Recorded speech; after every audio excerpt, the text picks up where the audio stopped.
الف لام میم صاد۔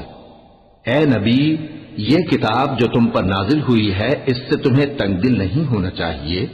یہ نازل اس لیے ہوئی ہے کہ تم اس کے ذریعے سے لوگوں کو ڈر سناؤ، اور یہ ایمان والوں کے لیے نصیحت ہے۔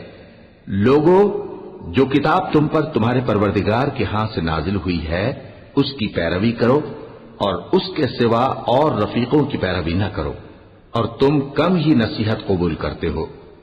اور کتنی ہی بستیاں ہیں کہ ہم نے تباہ کر ڈالی جن پر ہمارا عذاب یا تو رات میں آتا تھا جبکہ وہ سوتے تھے، یا دن کو جب وہ قیلولہ یعنی دوپہر کو آرام کرتے تھے، تو جس وقت ان پر عذاب آتا تھا ان کے منہ سے یہی نکلتا تھا کہ ہائے، ہم اپنے اوپر ظلم کرتے رہے۔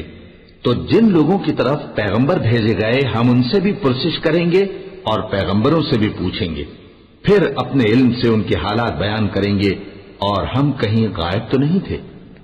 اور اس روز اعمال کا تلنا برحق ہے، تو جن لوگوں کی تولیں بھاری ہوں گی وہ تو کامیاب ہیں، اور جن کی تولیں ہلکی ہوں گی تو یہی لوگ ہیں جنہوں نے اپنے آپ کو خسارے میں ڈالا، اس لیے کہ ہماری آیتوں کے بارے میں بے انصافی کرتے تھے۔